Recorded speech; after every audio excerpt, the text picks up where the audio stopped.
আসসালামু আলাইকুম সবাইকে, কেমন আছেন সবাই? আশা করি সবাই ভালো আছেন।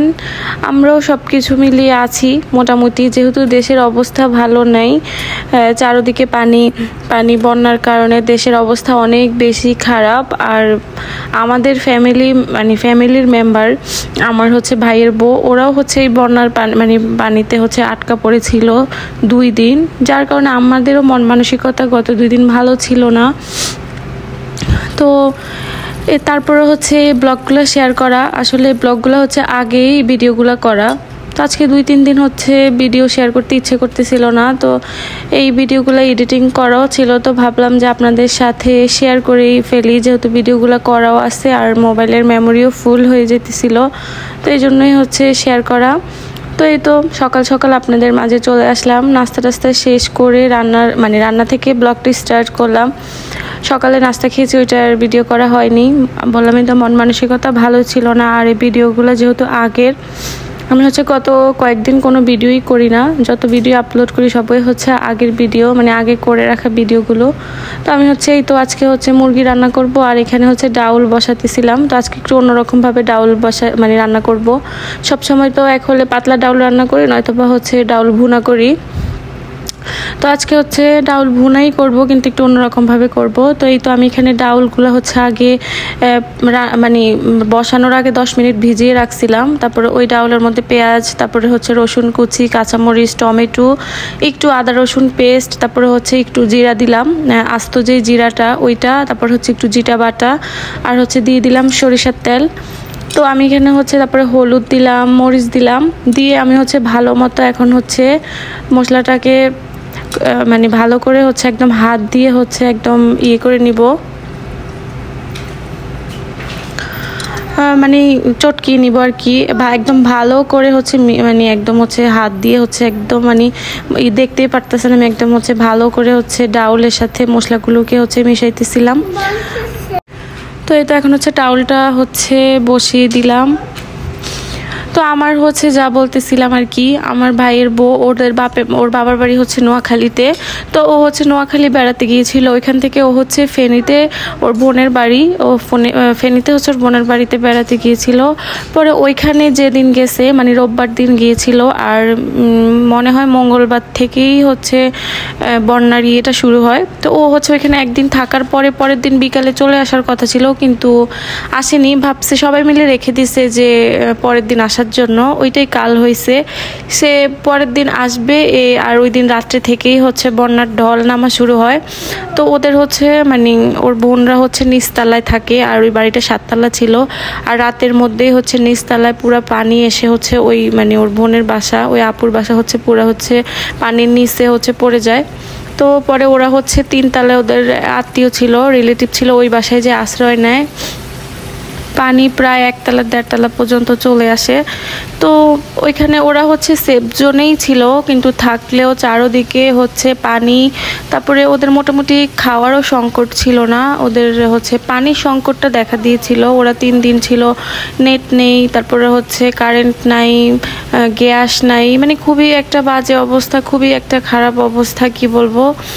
আমরা হচ্ছে দূর থেকে শুনে আমাদের কাছে কেমন লাগছে, আর ও তো সামনাসামনি সম্মুখীন হইলো। তো এবার দেশে আসার পর থেকে ওদের একটার পর একটা, দেশে আসার পরেই হচ্ছে মাঝখান দিয়ে তো যুদ্ধ গেল দেশে, এখন আবার বন্যাতে এভাবে হচ্ছে। তো সবাই তো আমরা টেনশনে, আমাদের তো কি বলবো, খুবই খারাপ অবস্থা। তার মধ্যে আমার ভাইও হচ্ছে ওদেরকে রেখে, আমার ভাইয়া হচ্ছে দেশের বাইরে চলে গেছে, আর ওদের ফ্লাইটও হচ্ছে এই যে সামনেই 3 তারিখে। তো হাতে এই অল্প কয়েকটা দিনই সময় ছিল, এর মধ্যে এত বড় একটা বিপদ চলে আসছে। তো ওরা প্রায় 2 দিন ওইখানে আটকা ছিল, পরে ওদেরকে ওইখান থেকে কোনোভাবেই বের করে আনা সম্ভব। তো কোনোভাবেই হচ্ছে হেল্প পাওয়া যাইতেছিল না। পরে হচ্ছে ওই যে হেল্প সেন্টার থাকে, ওইখানে কল দেওয়ার পর ওনারা বলছে যে ওনারা 2 তলা পর্যন্ত যদি পানি আসে তাহলে ওনাদেরকে জানানোর জন্য, তারপরে ওনারা ওইখান থেকে হচ্ছে ওদেরকে উদ্ধার করবে। তো আমরা তো আর এভাবে বসে থাকতে পারি না। তো পরে হচ্ছে ওর হচ্ছে দুলাভাইরা মিলে হচ্ছে স্পিড বোট নিয়ে ওনারা যায়, আর ওরা যে অবস্থানে ছিল অনেক কষ্টে হচ্ছে ওদেরকে ওইখান থেকে হচ্ছে বের করে নিয়ে আসছে। অনেক খুবই খারাপ একটা পরিস্থিতিতে মানে পড়তে হয়েছিল। প্রায় অনেকখানি মানে হচ্ছে সাঁতার কেটে ওদেরকে হচ্ছে অনেক কষ্টে একটা নৌকা ম্যানেজ করে অনেক মানে পরে হচ্ছে এখান থেকে নিয়ে আসছিল।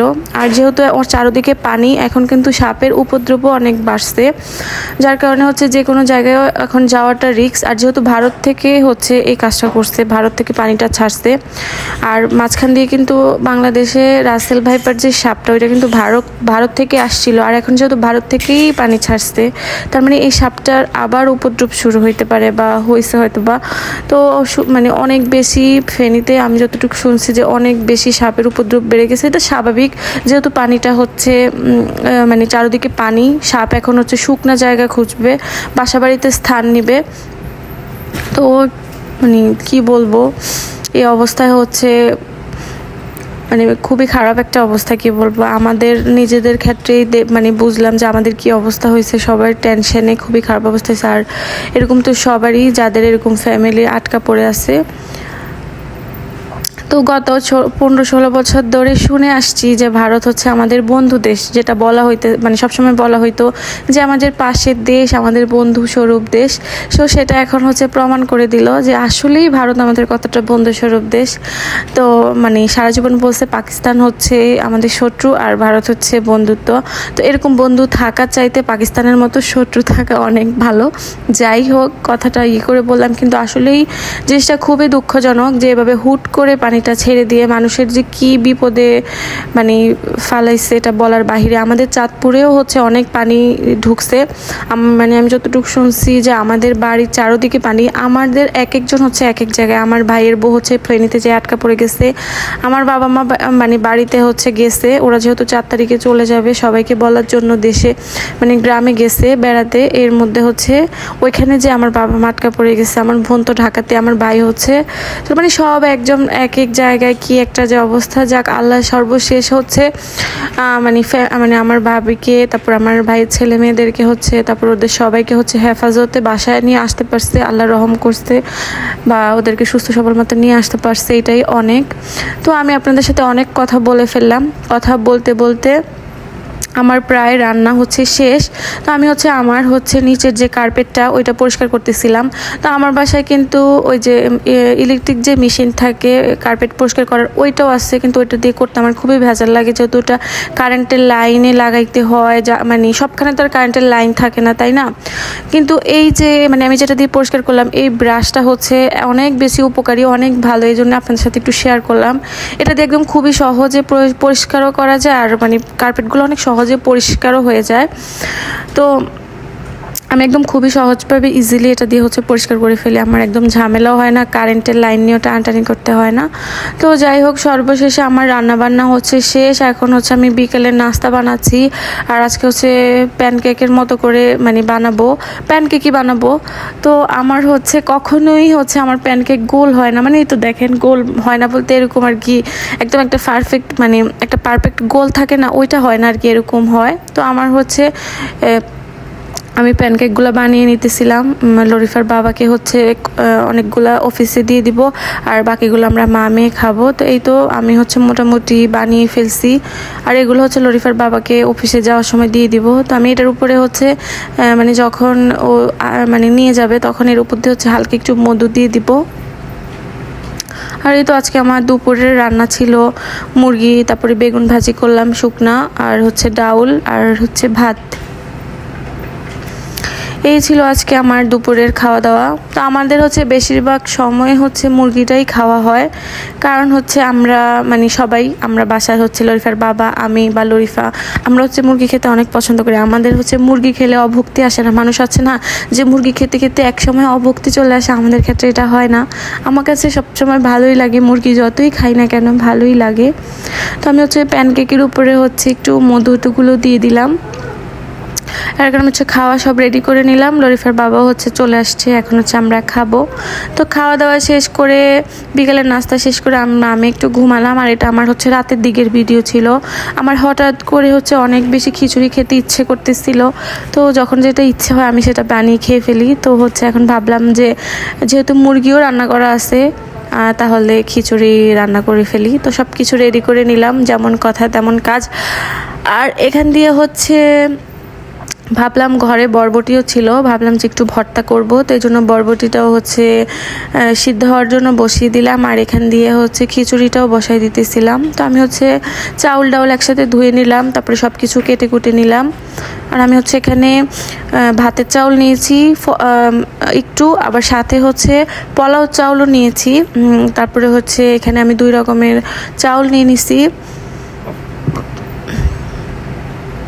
এখন আমি এক এক করে হচ্ছে সব কিছু দিয়ে নিতেছি। তো কথা বলতে বলতে একদম ভিডিও শেষ দিকে চলে আসছি। তো অবশ্যই প্রতিদিনের মতো একটা কথা বলতেছি, যদি আমার ভিডিওটি আপনাদের কাছে ভালো লেগে থাকে তাহলে অবশ্যই লাইক কমেন্ট করতে ভুলবেন না। আর চ্যানেলে যদি নতুন হয়ে থাকেন তাহলে চ্যানেলটিকে সাবস্ক্রাইব করে দিবেন। আর যারা পুরো ভিডিও জুড়ে আমার পাশে ছিলেন তাদেরকে অসংখ্য ধন্যবাদ। তো আমার হচ্ছে এই তো পেঁয়াজ ওগুলো কষানো হয়ে গেছে। তারপর আমি হচ্ছে এখানে গুঁড়া মশলা দিয়ে দিতেছিলাম, ধনিয়ার গুঁড়া, হলুদের গুঁড়া, মরিচের গুঁড়া, তারপরে গরম মশলার গুঁড়া, সব কিছু হচ্ছে দিয়ে এখন এগুলোকে হচ্ছে একটু ভালো করে কষিয়ে নিব। এগুলো কষানো হয়ে গেলে আমি হচ্ছে এর মধ্যে আমি কেটে রাখা সবজিগুলো দিয়ে দিতেছিলাম। আর আমার ঘরে হচ্ছে কুমড়া ছিল, বরবটি ছিল, আলু, গাজর ছিল। তো আমি ওই সবজিগুলো দিয়ে হচ্ছে খিচুড়িটা রান্না করে নিতেছিলাম। তো সবগুলো সবজি দিয়ে এখন এগুলাকে হচ্ছে আমি ভালো করে একটু এই মশলাটার সাথে কষিয়ে নিব। একদম হচ্ছে সবজিটা মোটামুটি হয়ে আসা পর্যন্ত ভালো করে কষাই নিব। আর এটা কষানো হয়ে গেলে আমি এর মধ্যে হচ্ছে আমার ধুয়ে রাখা যে চাউলগুলো ওইগুলো দিয়ে দিব। তা আপনারা সবসময় যদি ভাতের চাউল দিয়ে হচ্ছে খিচুড়ি রান্না করে থাকেন তাহলে চেষ্টা করবেন সাথে হচ্ছে একটু পোলাও চাউল মিক্স করে দিতে, তাহলে খিচুড়ির স্বাদটা একটু মানে ভালো আসে। তো এই তো আমি এখানে হচ্ছে চাউল ডাউলগুলো দিয়ে দিলাম, দিয়ে হচ্ছে ভালো করে হচ্ছে নেড়ে দিতেছি। নেড়ে হচ্ছে এটা ভালো করে কষানো হয়ে গেলে আমি এর মধ্যে পানি দিয়ে দিব। আর আমার এটা কষানো হয়ে গেছে, আমি হচ্ছে এখন এটার মধ্যে পানি অ্যাড করে দিলাম। আর ওইখান দিয়ে হচ্ছে আমার ভর্তা করার যেই মানে সবজিটা ওইটা সিদ্ধ হইতেছে, মানে বরবটি। আর খিচুড়ির সাথে তো সবসময় ভর্তা ভালো লাগেই, আর মুরগির মাংস তো রান্না ছিলই। আর এই তো দেখেন আমার ঘরের অবস্থা কি অগোছালো করে রাখছে। আমার মেয়ে দেখেন, ও বক্সের মধ্যে ঢুকে বসে বসে টিভি দেখতেছে। ওর অবস্থা দেখেন, মেয়ে একা একা বসে বসে যে কত কি করে। আর এই তো রাতের বেলা বাহিরের দৃশ্য, আর আমার জানালা দিয়ে কিন্তু রাত্রেবেলা বাহিরের দৃশ্য ভালোই দেখা যায়, খুব সুন্দর মতো, মসজিদটা খুব সুন্দর মতো দেখা যায়। তো একটু জানালার পাশে একটু দাঁড়িয়েছিলাম, সাথে আপনাদের সাথেও একটু বাইরের ওয়েদারটা শেয়ার করলাম যে রাতের বাইরের ওয়েদারটা কেমন। বাইরে থেকে জানালা খোলার সাথে সাথে বাইরে থেকে হচ্ছে গরম হাওয়া আসতেছিল, এই জন্য আমি হচ্ছে তাড়াতাড়ি জানালাটা লাগিয়ে দিলাম। তো এখানে আমার এই তো বরবটিগুলো সিদ্ধ হয়ে গেছে। আমি হচ্ছে বরবটি, রসুন, একটু গাজর, শুকনো মরিচ, আলু এগুলো একসাথে করে সিদ্ধ করে নিয়েছি। তারপর হালকা একটু সরিষার তেলে ভেজে নিব, ভেজে তারপর হচ্ছে ভর্তা বানাবো। আর খিচুড়িটাও মোটামুটি হচ্ছে প্রায় অনেক % হয়ে গেছে। এখন হচ্ছে আমি এটাকে ডিম করে ঢাকনা দিয়ে রাখবো। আর এই তো আমার খিচুড়ির মানে ফাইনাল লুক।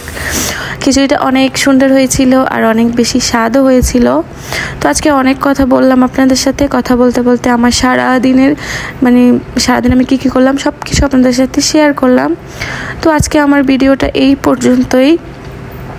আশা করি আমার ভিডিওটি ভালো লাগছে। আর আজকে আমার ভিডিওটা এই পর্যন্তই ছিল।